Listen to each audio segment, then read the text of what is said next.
just go and build a hospital where he comes from. How I wish we stole the money and put it at home. Some of them are going to Dubai. People are going to America. You see on social media. I just saw somebody commenting saying that the senators have nothing to do. I want him to tell me how he bought a Bentley and is an MP. Explain to me, how does somebody, the truth is, I'm born with advantage and privilege. That is the truth. I saw my father driving a big car when I was a small boy. That is not what drives me. What drives me is, how do you get a member of parliament driving a Mercedes that costs 49 million shillings? And we are watching, and that is normal, and it is okay.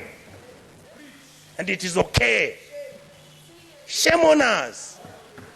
Then we make sure this money doesn't go to the schools. We make sure that hospitals have no money. We start building hospitals now. We want the poor people to come to those hospitals. Poor people can't come to Nairobi Hospital. They can't come to Aga Khan. Some of them can't afford Kenyatta. You saw the other day, Kenyatta has a debt of 6.6 billion. The Eldoret Hospital, Eldoret KTRH, has a debt of 3.9 billion. When you ask, they tell you we don't know where the money went. Are we fools? Do we need to buy houses which have got 15 bedrooms and drive 19 cars and put them in your parking lot, and you want 10,000 acres of land? You want a ranch? You fools. You go and buy a ranch in Australia. This is where we are. We keep blaming the police. The policeman cannot do anything. Have we ever gone as a Senate to go and see where the police lives? How he takes his kids to school and his salary is 19,000. And this house has to start thinking about those things. We guys must begin, and we ladies and gentlemen in this house must begin to agree that we can reduce our salaries, that we can drive smaller cars, that we can wear counters. In fact, the only thing I'm very annoyed about the president, I'm the one who started wearing counters. Now he has given Kaunda a bad name. I want Kenyans to love Kaundas the way I loved them. Let us wake up, Kenyans. We can't play football. Money comes from FIFA, it is eaten. World Rally Championship, money comes from there, it's eaten. You go, you want Kenya Lawn Tennis Association, they only want 50,000 to hold an international tennis tournament. Not even the minister appears there. But when the minister is traveling out of the country, he's got how many people? Private jet, goes to Dubai, books one of those hotels, luxury hotels, and he comes back to Nairobi with the same 9 people he took with a private jet. And you assume that the Gen Zs don't know. These days they track you. They can know which private jet you took, where it went, and how it came back. Many of us are worried because either because of history or because of what has happened, we have got a lot of money now, we are owning so much land. Please allow us to have spatial planning. Your land, we can have an implemented law in this house to protect your even identity. But please don't stop stealing public land. Let us have mercy at our people.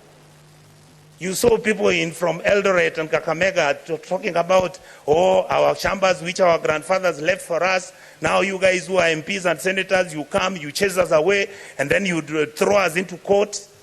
You go and bribe the courts. And I want to talk about the judiciary. We respect you.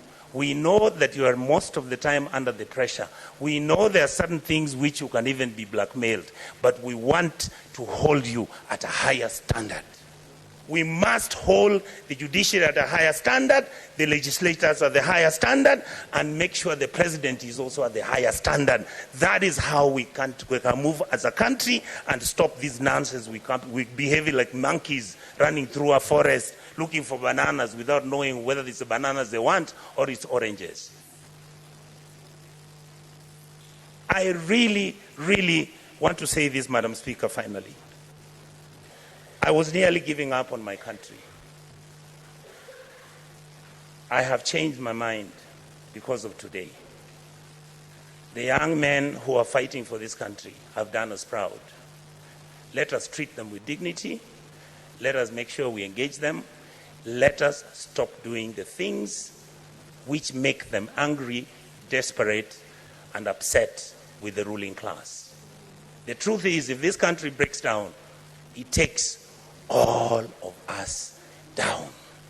I can tell you, I was in South Sudan when we were doing the comprehensive peace agreement. I visited as a minister, as a young minister, to go and do what was called a referendum.